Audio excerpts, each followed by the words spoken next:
It was turning out to be one of those days, as any day is prone to being. But this day was like no other, what with it being different.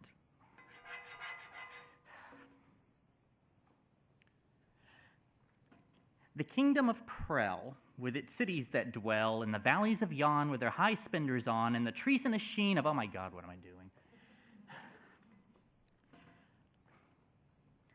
A shot rang out.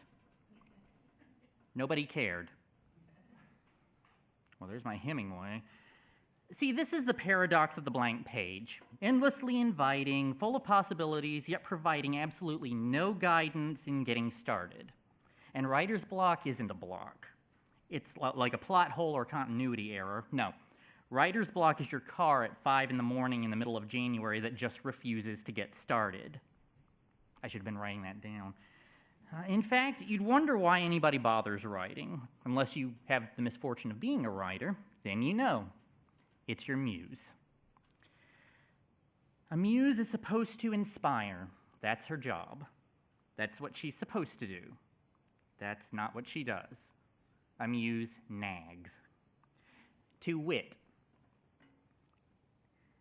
pen in hand, on the paper, and the opening line, go. Go ahead. Start writing. Just move the pen and let it flow. Let the words come, small steps.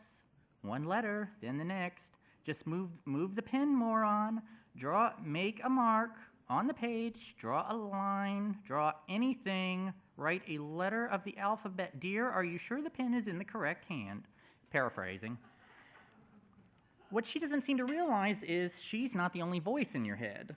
Now, we all hear voices that we sometimes respond to, our conscience, our ego, our imaginary talk show interviewer. And if you're a writer, you have an ensemble of stock characters, all trying on different nuances for various story arcs and dialogue exchanges, which usually play out when somebody from the real world is asking you a reasonably pertinent question like, what do you want for dinner? Or why were you driving on the wrong side of the interstate? I'm not talking about those voices. I'm talking about the bane of every writer's mental stability, the one that gets summoned the moment the pen moves, your inner critic.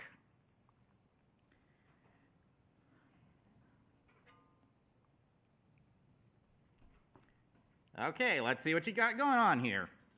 I've got nothing.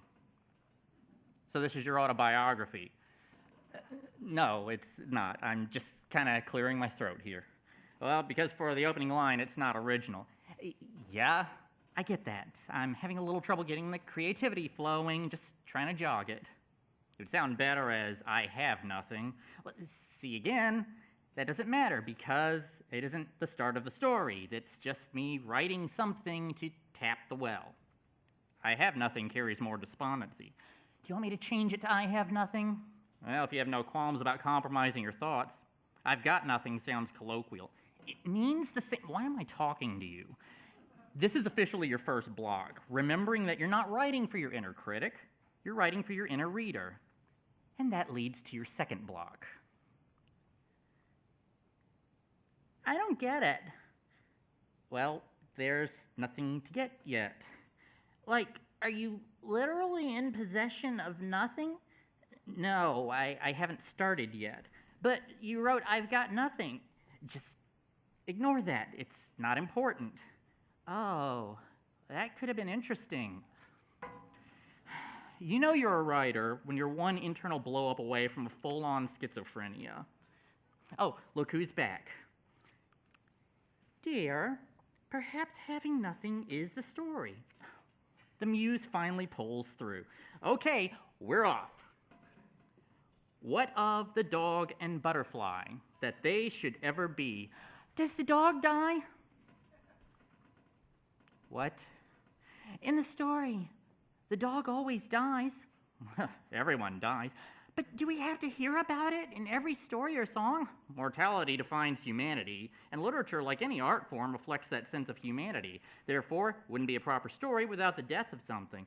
That doesn't mean every story has to involve death. No, but to be poignant, it has to involve the death of something. You've introduced two characters. It's logical to assume that one will die before you finish the story. if I finish the story. I don't see why anything has to die. Well, it doesn't matter if you see the why of it. The fact remains that everything does indeed die of its own accord. But do we have to be reminded of it every time we listen to a folk song? I'm reminded of it because we listen to folk songs. Why is it writers feel like they have to indulge this sociopathic impulse to create a poor, innocent animal that never hurt anyone, only to murder it a few minutes later for the sake of an emotional punctuation? The dog doesn't die. Does the butterfly die? Is the dog going to kill it? Now that's actually more fitting. The weak get crushed by an unstoppable juggernaut, a lesson in the acceptance of amorality. Look, you're turning the simple sentence fragment into a Sophoclean tragedy. Nobody is going to die. The dog doesn't die. The butterfly doesn't die. Innocent bystanders don't get crushed, mauled, eaten, or cryogenically frozen. What? Is the dog going to try to fly with the butterfly and be heartbroken when it can't? Oh, that's much better. Loneliness is presented as a metaphor for death. I still don't want to hear it. It's too sad. Okay. The dog would see the butterfly flapping its wings in the air above him, and he finds it beautiful.